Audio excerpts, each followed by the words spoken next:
Hoy vamos a continuar con la India actual, la India moderna, la India como es hoy día, estampas de la modernidad. Último programa de la serie. La vez pasada estábamos viendo cómo los Gandhi forman una dinastía que moldea la contemporaneidad de la India. Habíamos visto cómo empieza Nehru creando en la nación, dándole toda la forma histórica. Cómo va a seguir su hija Indira, entre las más increíbles contrastes de aciertos, de errores, de adoraciones y de odios que despierta este definitivo y comprometedor y controvertido personaje de la historia de la India contemporánea. Estábamos viendo la historia de su hijo Rajiv, de cómo su primer hijo había muerto, habiéndola comprometido de maneras ignominiosas, en errores increíbles en su gobierno, en su poder, y cómo después él moriría en un accidente y su hijo Rajiv la sucedería y él llevaría a la India de la mano de la modernidad. Y estábamos viendo cómo en la universidad, él siendo un chico que está estudiando en Londres, va a conocer a una italiana y esa mujer va a sucumbir totalmente ante la pasión, ante el amor y ante la adoración por Rajiv, y ella va a quedar incorporada a los destinos de la India. Y estábamos contando historias del sari rojo y estábamos viendo cómo ellos van a tener que enfrentar cada uno un problema muy grave, como Indira Gandhi enfrentó el problema de los Sikhs, y al entrar en el templo de Amritsar y al invadir el templo y al haberse quemado los documentos sagrados, esto desató una ira tan grande que le costó la vida a ella. Y cómo su hijo Rajiv, que lleva a la India a la modernidad, está entrando en toda esa etapa, va a tener un problema con los tamiles. Estábamos viendo que los tamiles, los tigres tamiles, son el brazo armado de un movimiento separatista del norte de Sri Lanka, en la isla de Jaffna, donde la mayoría del país son singaleses y son budistas, provienen también del continente indio, pero en tiempos distintos.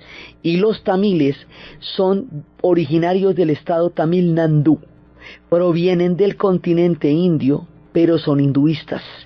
Y como con la independencia la antigua Ceilán se convierte en Sri Lanka, y al convertirse en Sri Lanka va a quedar con una hegemonía singalesa en términos lingüísticos y en términos culturales.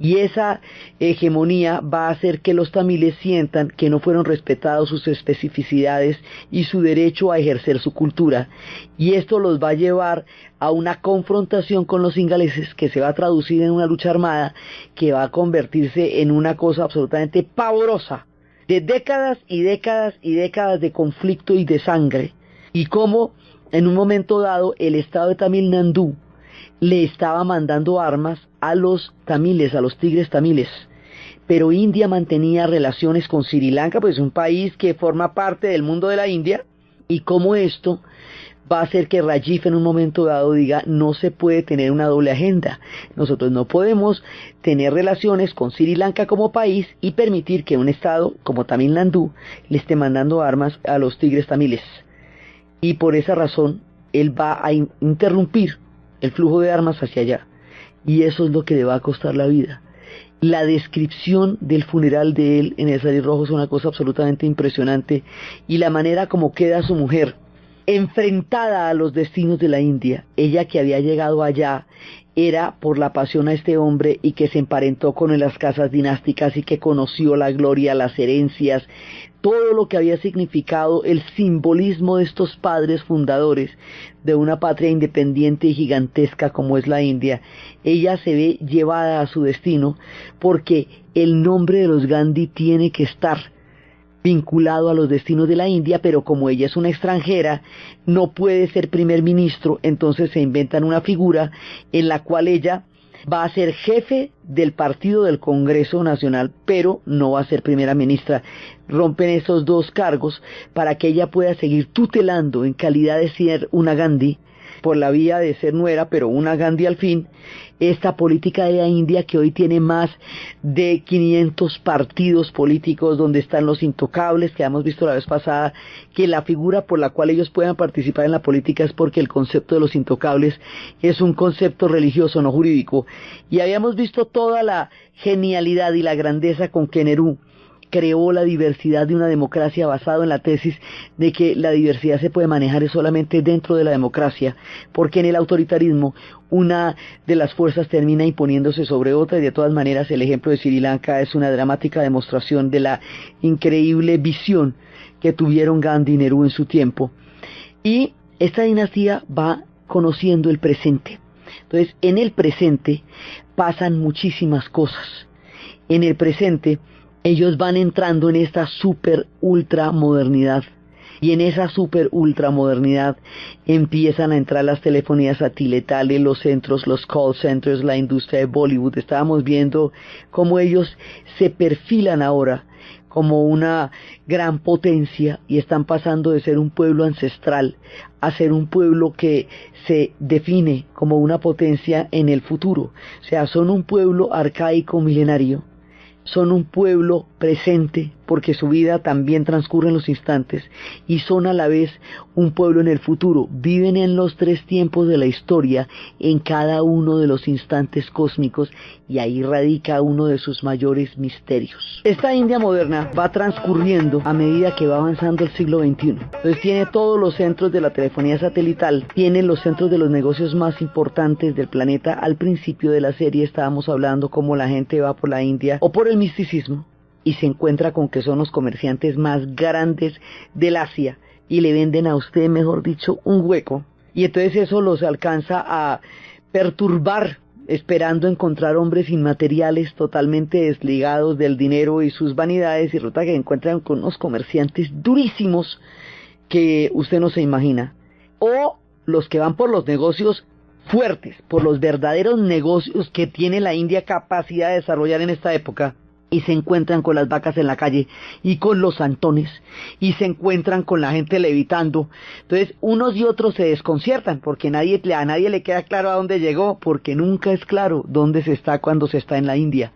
Entonces ahora ellos quieren convertirse en potencia.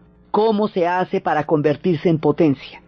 Una de las maneras, eso tiene unos códigos. Durante la Guerra Fría, los Estados Unidos y la Unión Soviética se inventaron como los tips, o sea, las claves para ser reconocido como potencia.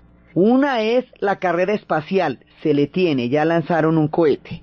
Otra es la celebración de un gigantesco evento deportivo, llámese mundial, olimpiada o similares. Resulta que la India pertenece a una comunidad de naciones, que fue la manera como los británicos solucionaron la relación con las antiguas colonias una vez terminó el imperio. Esa comunidad de naciones se llama la Commonwealth, Mancomunidad Británica. La Commonwealth está integrada por 53 países, teniendo en cuenta que, como hemos dicho muchas veces, a comienzos del siglo XX, 1 de cada 4 habitantes del planeta Tierra era súbdito de la reina Victoria. Entonces, si eso usted lo va a volver en estados nacionales, eso es un combo grande. La Mancomunidad Británica celebra unas olimpiadas, unos grandes juegos, que por el tamaño de países y por lo antiguo del imperio es una cosa importante. Delhi es la sede de los próximos juegos que van a ser en el 2010. Y le están metiendo absolutamente toda la ficha a la ciudad. La están poniendo como un lulo, porque es allá donde se van a lucir ante el club al cual pertenecen, que es el Club de la Mancomunidad Británica, el Club de la Commonwealth. Commonwealth significa riqueza común. Entonces, para crear, digamos, unir esfuerzos y crear prosperidad conjunta. Esa es como la idea de la formación de la Commonwealth. Entonces, están haciendo allá los juegos. Esta ciudad, Delhi, donde en el 2010 se van a celebrar los Juegos de la Mancomunidad Británica, es una ciudad que tiene todos los siglos de la tierra. Esta ciudad es un ejemplo de los contrastes. Digamos, la modernidad se expresa en dos ciudades fundamentales, en Delhi y en Mumbai. Mumbai como la capital económica de todo el gran proceso de modernización de la India. Delhi como la capital política y diplomática Delhi, como capital política y diplomática, tiene toda clase de historias. Ella aparece mencionada con un antiguo nombre que tuvo en tiempos inmemoriales. La conocemos como India Pradesh en el Mahabharata. O sea, ¿cómo era de vieja que aparece en el Mahabharata? Después del Mahabharata, eso tiene 7 ciudades. 7 ciudades quiere decir que dentro de un lugar, de un conjunto que se llama el conjunto donde queda el Qutub Minar, uno de los patrimonios históricos de la humanidad, de los patrimonios hay 7, nomás en la ciudad de Delhi. Allá están un complejo de diferentes ciudades que han aparecido desde el comienzo de los tiempos, ciudades de los tiempos anteriores a la llegada del Islam. Se habla de todas las arqueologías de las primeras columnas de hierro, de las mezquitas, con motivos hindúes, con campanas y cuerdas que muestran los pilares. Esto, habíamos dicho que el Qutub Minar es un minarete que anuncia la llegada del Islam a la India, porque Delhi fue parte de lo que luego serían los sultanatos. Entonces están las tallas del Corán, los motivos hinduistas, están complejos erigidos en el año de 1311, que son edificios que incorporan los principios árabes de los arcos. Están las torres de la Victoria, que es el Qutub Minar. Digamos, son diferentes capas dentro de un mismo complejo. Esas diferentes capas datan de los tiempos del Mahabharata, rastrean todo el mundo de la llegada del Islam hasta convertirse en el gran imperio, en uno de los sultanatos importantes de todo el mundo mogol. Después hay una hay una Delhi que está conformada por los británicos, y esa tiene unos jardines absolutamente bien trazados, sus calles están completamente armonizadas y organizadas dentro de la idea que tienen los occidentales de las ciudades. Entonces eso pasó en un pedazo de los jardines británicos perfectamente bien tenidos, con sus glorietas bien delimitadas, con sus semáforos, con sus señales de tránsito. Aquello parece un pedacito pues de Londres. Esa es la Delhi británica, pero usted atraviesa esa Delhi y se le arma un lío de bicicletas, de tuk-tuks, de pitos, de gente en las calles, millones de gente en las calles. Ellos tienen 15 millones de habitantes, sí, está entrando en la Delhi tradicional, y en la Delhi tradicional está entrando en la zona islámica, donde está la gran mezquita, la más importante y la más grande de la India, que tiene un formato diferente a como serían el resto de las mezquitas en el Islam.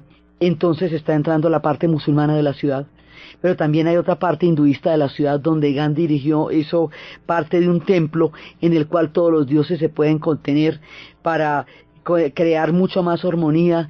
Está la tumba de Gandhi en Delhi, y la tumba de Gandhi, como ellos se creman, entonces las tumbas son memoriales. Es una gran talla, digamos, es un rectángulo negro enorme con una llama ardiendo en la mitad, con un fuego eterno. A la entrada del monumento hay un monumento gigantesco en relieve, volado sobre la calle, que es la Marcha de la Sal. Gandhi con su cayado caminando hacia el Océano Índico para romper el monopolio de la sal de los británicos. Está la gran puerta, la gigantesca puerta, sí, que es la puerta, digamos, de la India, las grandes avenidas. O sea, todos los proyectos históricos están representados en Delhi. Está representado el proyecto del Imperio Británico, el proyecto del Imperio Mogol, los tiempos sagrados del hinduismo.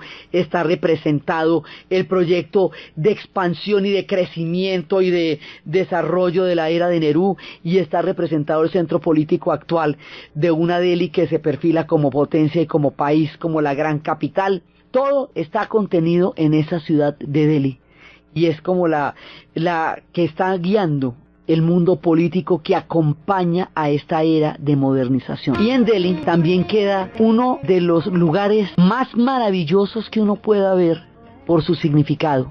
Es un gigantesco templo de loto, enorme, de unas proporciones inimaginables, como gigante puede ser la India. Dentro del templo, donde uno se descalza, como en todos los templos de la India, hay unas sillas para sentarse. No más. El templo en su interior no contiene ningún símbolo religioso, no contiene crucifijos, no contiene medialunas, no contiene Shivas, ni Vishnus, ni Brahmas, no contiene absolutamente nada. El templo, vacío por dentro, solamente lleno de las sillas donde la gente se sienta a meditar, está dedicado a cualquiera que sea el concepto que usted tenga de lo sagrado.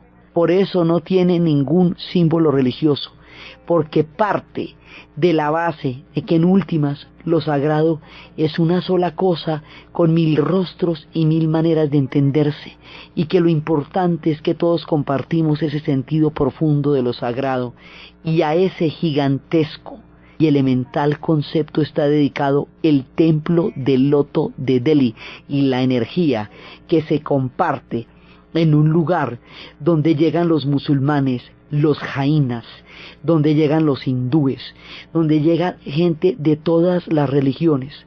Los símbolos los llevan en la ropa, pero una vez que entran allá, entran en la concordancia universal del sentido profundo de lo sagrado y lo espiritual, que es la emanación y la vibración que la India nos ha regalado como civilización y como continente y como mundo a todos en este planeta que estamos todavía tratando de entender la brújula del destino del espíritu. Eso es el templo del loto de la India. Entonces, son 3 ciudades gigantescas: Delhi, Mumbai y Calcuta. Calcuta se va con 27 millones de habitantes. Pues eso es una cosa que, digamos, gigantescas, es porque es que las ciudades de ellos, una ciudad regularcita tiene 5 millones, como por, digamos, una ciudad normalita, ¿sí? Una chiquita tiene 2. Entonces, gigantescas 27, son 1030 millones de habitantes. Entonces, ellos manejan todo ese conglomerado humano en sus grandes ciudades. La otra es Mumbai, el corazón financiero, donde está Bollywood, y donde está, ella ha tenido diferentes nombres. Ellos tienen un nombre antiguo, Bombay, luego dicen que los portugueses la llamaron la buena bahía, Bombay, luego la llaman los ingleses, la traducen y la llaman Bombay, pero le vuelven a dar su nombre original recientemente, Mumbai. Allá ha llegado todo el mundo. Esa fue el corazón de la época británica, pero allá llegaron primero los portugueses. Y los portugueses fue cuando hicieron esta barbaridad que le dispararon a las cuevas de Elefanta, que quedan a poco, menos de una hora de Mumbai. Mumbai es una isla que se ha ido ganando pedazos del mar hasta constituirse en una ciudad gigantesca con una costa descomunal, ultramoderna, con su puerta enorme, que es la puerta en que los británicos llegaban a la bahía. O sea, esta gigantesca bahía era la entrada del mundo británico. Y allá están sus trazados, y allá están sus huellas muy claras en una arquitectura bastante descomunal. Pero también al mismo tiempo, si usted se mete por entre los intersticios de esa enorme y moderna Mumbai, se va a encontrar con antiguas ciudades crematorios, puestas en la mitad de un punto donde usted no se imagina. Usted baja, y de golpe se encuentra una antigua ciudad crematorio. Frente a ella un templo dedicado a Ganesha. Y al mismo tiempo usted se va encontrando templos para toda clase de ofrendas, y los super ultramodernos edificios y los centros de los computadores. Las grandes ciudades de ellos son ciudades impresionantes. Bangalore en el sur, que es otra de las grandes ciudades que está recibiendo todo el fenómeno de la transformación tecnológica. Entonces, estas ciudades, cada una de ellas representa un pedazo de la nueva India, y están contenidas todas las Indias. En Mumbai, efectivamente, hay unos tugurios gigantescos que son los que salen en ¿Quién quiere ser millonario?, de donde provienen los actores que hicieron la película. Y hay también lavaderos públicos en un fenómeno visual además increíble. Lavaderos gigantescos, lavaderos como el donde se lava la ropa aquí, de piedra. Esos lavaderos, ahí están los hombres lavando la ropa, lavando las sábanas. No es que no existan lavadoras en la India, pues por supuesto, pero en esos lavaderos es que le gusta a la gente que le lave la ropa. Entonces, la manera como ellos coexisten con lo tradicional y lo nuevo siempre es la tensión que refiere a todo en la India. Ahora, en los tiempos de los negocios y en los tiempos de los grandes hombres de las multinacionales, existe un negocio para que la gente mantenga su comida tradicional. Y el negocio para que mantenga su comida tradicional es que a usted en su casa le hacen la comida de la casta. Pero como usted es un ejecutivo súper ocupado y no puede ir hasta la casa porque con una distancia de estas no llega, Hay un montón de muchachos, millones de muchachos en bicicletas, que en portacomidas le llevan la comida de la casta a la oficina. Entonces, a mediodía eso se llena de bicicletas y todo el mundo va llegando a las diferentes oficinas, cada comida marcada para los sadras, para los judías, para los vacías, y usted está en su escritorio y allá le llega la comida de la casta para que usted, trabajando donde está trabajando, no incumpla el sagrado rito de la comida de la casta a la que usted pertenece. Esos son los contrastes tan impresionantes y tan fantásticos que ellos tienen. En las multinacionales no vale el sistema de castas porque eso no hace viable que puedan ser trasladados a diferentes lugares del mundo. Entonces, digamos, en una multinacional todo el mundo es igual en términos de casta, aunque ocupe cargos diferentes. Es decir, el cargo no tiene que ver con la casta en una multinacional porque si no, no hay quien resuelva ese tema. Entonces están, digamos, ajustando su mundo y de todas maneras camiones y camiones y camiones y camiones cargados de forraje para las vacas, porque las vacas no solamente son sagradas y hermosas y madres de la India, sino que alimentar a una vaca es un buen karma. Ellas salen a las calles, pasean por la tarde, pasan un buen día, les dan su pastico y por la noche se van para su casa y todas tienen casa y se duermen. ¿Sí? Son la madre de la India. Entonces hay una tecnología al servicio de la religión en términos de los camionados de forrajes, en términos de las portacomidas para las castas. O sea, toda la sociedad mística en la cual ellos viven se ve también abordada por la nueva tecnología y por las nuevas modernizaciones, pero todo para favorecer la antigüedad, porque ellos tienen esa manera de poder encontrar una forma y otra. La estación de tren de Mumbai, una de las primeras que construyeron los británicos, a ellos les llegó el ferrocarril muy temprano, o sea, muy temprano, casi en la misma época en que los ingleses lo van a hacer en 1852, ellos tienen el primer tren de pasajeros, y a ellos le van a meter toda la ficha, a los británicos le van a meter toda la ficha a Mumbai, y esa estación va a ser, digamos, una estación simbólica. Eso en una hora pico, se me imagina la cantidad de gente que puede bajarse de ahí. Entonces, uno de los problemas que la India ha tenido y tiene son las extremas no solamente musulmanas, también hindúes, que alrededor de las consignas hinduistas también querían excluir a los musulmanes. La tensión entre las extremas hace que haya episodios crueles en la historia de la India, pero la democracia se fortalece cada vez más, va ganando el consenso. O sea, las extremas pueden producir heridas, pero nunca llegan hacer que la gente las apoye de manera masiva, y en esa medida el camino medio y la democracia y el respeto a toda diversidad marcan hoy como entonces la historia de la India. Uno de los episodios más espantosos que ha pasado últimamente sucedió el año pasado, cuando efectivamente un grupo de estas extremas atacó el hotel, el Taj Palace, atacó la estación de tren de Mumbai. Cuando atacaron la estación, empezaron a disparar indiscriminadamente a la gente cuando se bajaba de los trenes. En ese momento, un hombre que es el que está en el segundo piso con un megáfono informándole a los trenes cómo entran y cómo salen, en ese instante ese hombre empezó primero a decirle a las demás plataformas de trenes que no entraran, a los demás trenes que se quedaran quietos, que no entraran a plataforma, para que no entrara nadie más. Luego empezó a organizar a la gente. Y resulta que la gente de la India, así como son esas grandes multitudes, ellos pueden llegar a ser una sola alma cuando es necesario. Por eso es que pudieron marchar durante la época de la no violencia como una sola alma. Este hombre empezó desde el segundo piso con el megáfono a avisarle a la gente cómo se tenía que hacer. Entonces la gente del sari, la mujer del sari verde y la mujer del sari amarillo están en la línea de fuego, quítense de ahí. Y ellas empezaron a quitarse, y la manera como este hombre logró transmitir instrucciones y disciplinar a la gente en medio de unas personas matando indiscriminadamente, murieron 52 personas. Eso es muy triste, pero para la millonada de gente que estaba en ese momento en la estación, este hombre salvó a miles de personas. Ya cuando los terroristas entraron a dispararle a la oficina de la cual él estaba dando las instrucciones para salvar a la gente, ya había llegado la policía y lo pudieron proteger.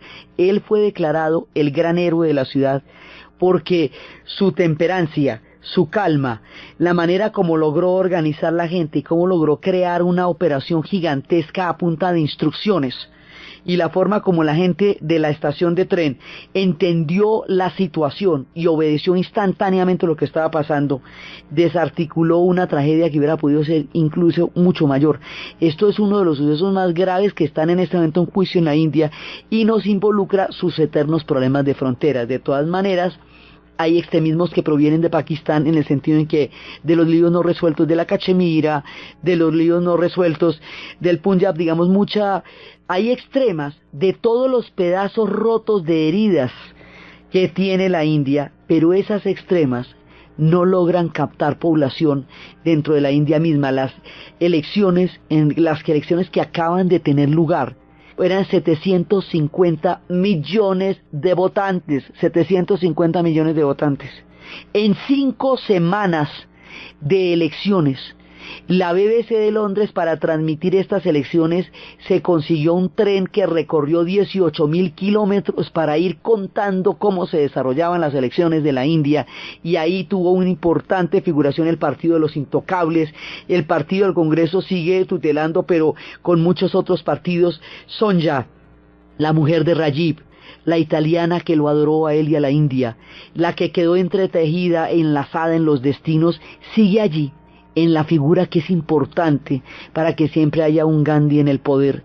Y la India fortalece cada vez más su democracia, su capacidad deliberante, su capacidad de entender toda la diversidad que la compone, su profunda religiosidad dentro de la vida cotidiana, pero no dentro de la política, que es la gracia. Ella sigue adelante. Pakistán, el otro lado de su corazón, el otro pedazo de su alma, enfrenta en estos días las horas más oscuras de la historia, porque quedó en sánduche con la guerra antiterrorista con Afganistán por la vía de los Pashtuns, que son mayoritarios en Afganistán, pero que también son parte de Pakistán. Entonces, en este momento ellos tienen éxodos, en este momento ellos tienen bombas, en este momento ellos están resolviendo una vía como nación que les ha sido terriblemente esquiva. Ali Bhutto intentó democratizar el país, su hija Benazir también, pero ella fue asesinada en un bombazo brutal. Entonces Pakistán trata de buscar una luz en la historia. Está metido en este momento en un problema muy grave, porque en la guerra de Afganistán parece jalarlo como gravitarlo hacia el interior de su propia oscuridad, y ellos tratando de salir de allá, la sociedad civil atrapada, los civiles atrapados entre todos estos éxodos gigantescos que han producido la serie de atentados que permanentemente se están dando allá. La India tiene una frontera caliente, donde hay un conflicto muy grande con ella y con Afganistán. Y en la mitad de los dos está Pakistán, el otro pedazo del corazón de la India. Los pueblos como Nepal, Sikkim y Bután han cambiado de fronteras muchas veces, pero cuentan que cuando hace niebla, dice Kiran Desai en el legado de la pérdida, dice que cuando hace niebla, cuando empieza a producirse toda esa bruma, las fronteras que se han trazado y dibujado 1000 veces se ven increíblemente ridículas frente a la grandeza del Himalaya y a lo provisional y fatuo de lo que es una frontera hecha de cualquier manera a través de los conflictos. Entonces ellos viven sus conflictos, pero ellos viven su respeto a la diversidad. La literatura de la India, primero es toda la producción de textos de ellos, de los Vedas, del Mahabharata, del Ramayana. Luego viene todas las historias de sus poetas, ellos tienen grandes poetas, tienen las historias de sus héroes nacionalistas, también tienen las historias de aquellos que han sentido fascinación por la India. Fascinación por la India sintió desde el principio Rudyard Kipling, fascinación por la India van sintiendo aquellos que la van encontrando a lo largo de la historia. Entonces su literatura está mezclada entre lo que ellos producen y entre lo que ellos y el asombro que ellos generan. Entonces cuando Octavio Paz, el gran escritor mexicano, fue embajador de la India, la vio de esta manera. Lo primero que me sorprendió de la India, como a todos, fue su diversidad hecha de violentos contrastes, modernidad y arcaísmo, lujo y pobreza, sensualidad y ascetismo, incuria y eficacia, mansedumbre y violencia, pluralidad de castas y de lenguas, dioses y ritos, costumbres e ideas, ríos y desiertos, llanuras y montañas, ciudades y pueblecillos, la vida rural y la industrial, a distancia de siglos en el tiempo y juntas en el espacio. Pero la mayor particularidad, lo más notable, lo que marca a la India no es de índole económica o política, sino religiosa, la coexistencia del Islam y el hinduismo. Entonces, todo esto, la India lleva a todos estos contrastes, la gente no puede creer, y es todo este contraste y toda esta mano de diferencias la que hace que cada uno vea una India diferente. En últimas, usted termina viendo la India que usted tenga por dentro. El que quiere ver la pobreza, ve la pobreza, hay una pobreza enorme. El que quiere ver a la gente en las calles, ve la gente en las calles. El que quiere ver la grandeza, el esplendor y la magnificencia, ve la magnificencia y el esplendor. El que quiere ver la modernidad, vete a una lección de negocios. El que quiere ver la espiritualidad, entiende la vibración cósmica. Está en sus ojos, porque ella es caleidoscópica y diversa, como ninguna otra sociedad lo puede ser, y ahí radica la increíble fascinación que ella produce. Por eso hay tanta literatura, por eso las historias también muestran las tensiones entre lo moderno y lo ancestral. Los muchachos que quedan atrapados en estos cambios espirituales de la India, como el muchacho del tigre blanco que viene de una aldea en lo profundo, en lo más misterioso, pero que entra en otro mundo y en otra moral totalmente distinta.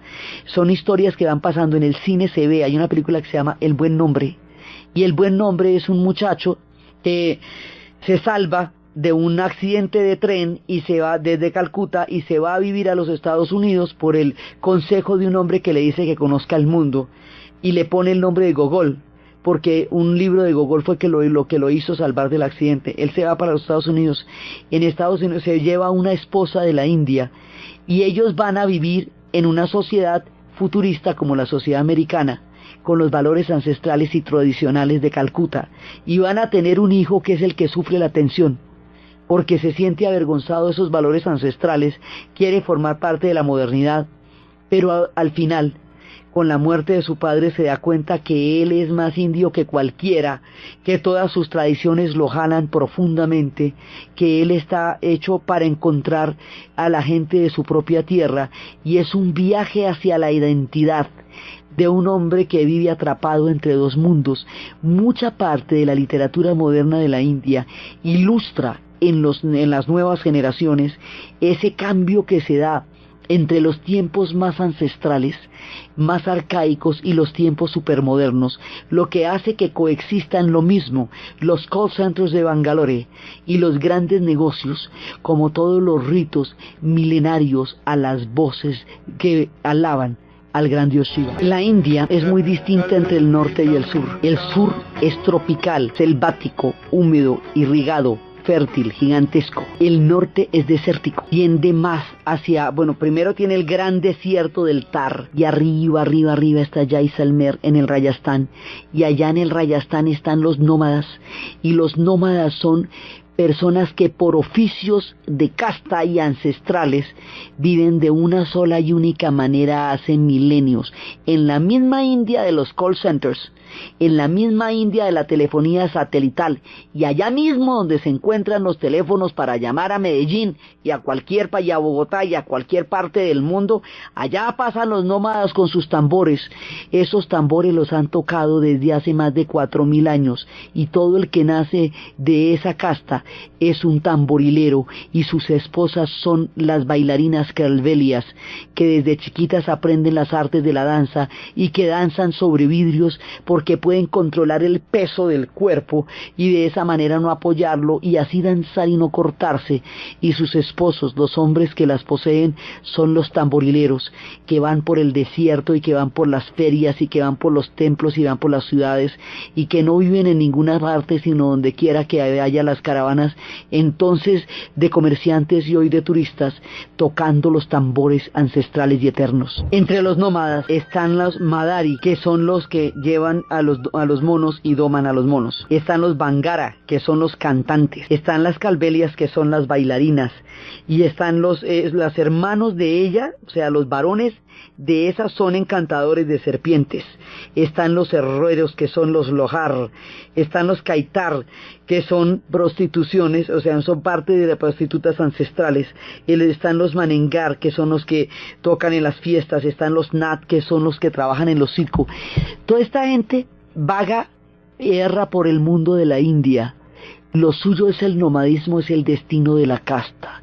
En el Rayastán los matrimonios se arreglan y se convienen conforme a los astrólogos, a las compatibilidades astrales, a la permanencia de las familias, buscando a alguien que sea lo más parecido posible al hijo a cuya esposa están buscando, que sea de la misma casta, que coman lo mismo, bajo la idea de que la vida cotidiana sobrevive a la pasión, y que después de que terminen los tiempos del fuego, es la cotidianidad lo que va a unir a dos seres humanos.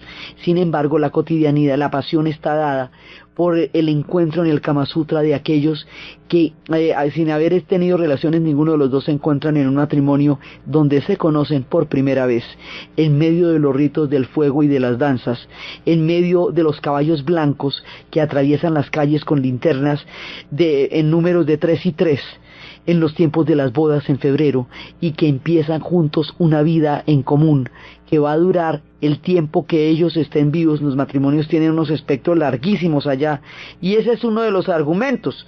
Ellos dicen, sí, nosotros no nos conocemos sino el día de la boda, nos escogen los padres y los astrólogos, pero los matrimonios nos duran. ¿A ustedes también? Les preguntan a los occidentales. O sea, el que ustedes convivan y se conozcan es garantía de que eso les va a durar. Y bueno, la pregunta queda en el aire. O sea, tienen otras costumbres y se sienten completamente orgullosos de tener esas costumbres. El Rayastán sobrevive de sus legados, de todo lo que fue el esplendor de los Rajas traducidos en estos gigantescos palacios que hoy son parte del mundo turístico, pero que guardan el aroma de tiempos y esplendores idos, pero a la vez presentes, enigmáticos y románticos, ocultos en los lagos, llenos de azahares, llenos de flores hermosas, donde se ven las montañas, montañas secas con jardines hermosos, donde se juntaron las filigranas del Islam y todo su concepto de lo cósmico y sus jardines con la preciosura de las imágenes de los hindúes, que serían imposibles en ninguna otra sociedad, pero que son parte de la India, y que cuentan las historias de princesas de Jaipur y de hombres espléndidos y de Rajas y de Ranas y de Marajas. Y ahí es donde la India produce una ensoñación impresionante, porque quien camine por esos palacios y quien vea esos esplendores no puede menos que imaginar que en algún punto de los pasos se ha abandonado el mundo real para entrar en el mundo mítico de lo que llamaban un lujo oriental, de estas cosas que decía Rubén Darío, que viste el rey ropas brillantes y luego hace desfilar 400 elefantes a la orilla de la mar. Esas cosas son tangibles en la India, y los hombres encantan serpientes y las mujeres bailan sobre vidrios y los nómadas tocan sus tambores, y el sistema de telefonía de Australia se controla desde Bangalore, y los niveles de negocios y crecimiento de la India van al 9%, incluso la crisis no ha logrado curvar la fuerte y sólida economía de la India, y los hombres de negocios van a preguntarles a ellos cómo es que hacen, y en las aldeas hay computadores aunque no haya agua, y en los sitios más rurales, más apartados del mundo, donde se devuelven los vientos, donde etnias milenarias han vivido durante tiempos inmemoriales cantando las mismas canciones y las mismas voces que ancestralmente estaban allá desde antes de la llegada de los arios. Allá en ese punto llegan las latas de cine y ven a los actores. Entonces, ese contraste permanente entre la manera como todo lo ancestral convive. La India es una sumatoria de todo su paso por el planeta. Nada es pasado en la India. Nada sucedió alguna vez y no vuelve a suceder, porque no hay una linealidad en la existencia, porque su existencia no se da en el tiempo, sino que se da en el cosmos. Entonces, por eso, no hay una época en que eso ya pasó. En Occidente hay una obsesión por dejar atrás lo pasado, por abrazar lo que viene y por contar como un tiempo detenido al cual ya no vale la pena volver a mirar aquello que sucedió hace 100 o 200 o 300 años. En la India, cosas que tuvieron origen hace 5.000 o 7.000 años existen y se comparten en la vida cotidiana. Los hilos de la historia atraviesan la India sin producirle rupturas, sino que van añadiendo historias y nuevas influencias a un pueblo que lo que ha sabido es asimilar las influencias y lograr traducirlas a su milenaria cultura. Todo lo vuelven parte de la India. El hinduismo puede con todo. La modernidad también será parte del hinduismo porque ellos son capaces de asimilar la globalización. También será parte del hinduismo porque el hinduismo es la existencia misma de la India, es la fuerza cósmica que gravita en ellos, es toda la forma como ellos conviven en la voluntad y en el tiempo de los dioses y en las reencarnaciones, y cómo sus acciones están determinadas por esa fuerza cósmica que los lleva a los orígenes y a los fines de los nacimientos a través de las cremaciones y de la entrega de los hijos a sus padres al mundo de la rueda de la vida que los llevará en otro momento, en otra reencarnación. Por eso es indefinible, por eso es maravillosa, por eso es caleidoscópica, porque todas las fuerzas de la historia se han condensado en ellas, porque nos enseñaron que los fines y los medios no son separables, porque nos enseñaron la dimensión de la armonía interior, de la fuerza del espíritu, porque nos enseñaron la tranquilidad y la calma, el tiempo en que la mente debe descansar para dejar de producir los pensamientos que la azotan y la congojan, la respiración que hace de la vida longeva y placentera, la dimensión del espíritu que le da sentido a la existencia humana. Ellos son creadores de sentido de vida y de civilización. Y ese cuento lo cuentan pocas personas. O sea, se necesita un refinamiento tan continuo, reiterativo y profundo como el que ellos tienen para generar esos niveles de espiritualidad. Ellos, los jainas, que respetan toda forma de vida.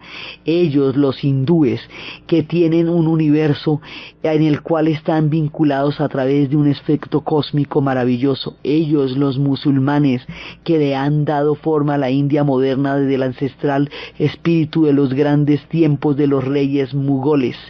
Ellos, los budistas, que van trayendo el espíritu del sosiego de Buda. Ellos, los pequeños grupos de cristianos que están en alguna parte de las viejas regiones.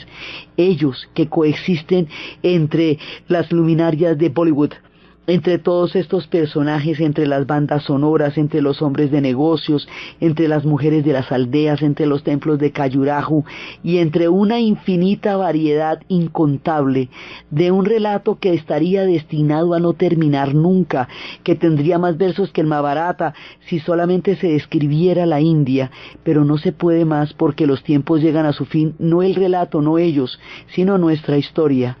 Ellos que nos han enseñado tantas cosas y lo que falta, porque hasta ahora nos estamos asomando a comprenderlos, han sido, desde la fuerza del espíritu, aquel viaje profundo hacia el interior y hacia la vida y hacia la armonía y hacia la no violencia y hacia la paz y hacia los fines y los medios que no se pueden separar y hacia el enaltecimiento de los espíritus de los hombres, los que nos han acompañado en toda la serie de la India, que termina en este punto, aquí donde se encuentran lo ancestral y lo arcaico con lo futurista, aquí donde se posesionan en el siglo XXI los tres grandes de la antigüedad, Persia, China, India, allá donde coexisten las torres del silencio de los tiempos de Zoroastro, en la mitad de la populosa y grande Mumbai, corazón de los negocios, allá donde coexisten los tiempos más remotos y las historias más antiguas que hoy son vivas y son presentes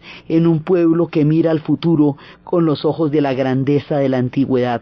Desde allí terminamos nuestro relato para la India, por la India y con la India, y después nos vamos al lejano occidente, a descubrir el corazón de occidente en la sociedad y en el mundo de los franceses. Entonces, desde los espacios de lo inmortal, de lo intangible, de lo espiritual, de lo armónico, de lo caleidoscópico, de los contrastes, de la antigüedad y de la modernidad, del futuro, de las Olimpiadas, de todo el contenido y la creación de sentido, de su sentido estético, de su música y de toda la espiritualidad, imaginación, riqueza, profundidad interior que nos ha dado el asomarnos durante un tiempo, durante una brisna de la eternidad, a mirar aunque sea un poco la gran civilización de la India. En la narración, Diana Uribe, en la producción, Ernesto Díaz, y para ustedes, feliz fin de semana.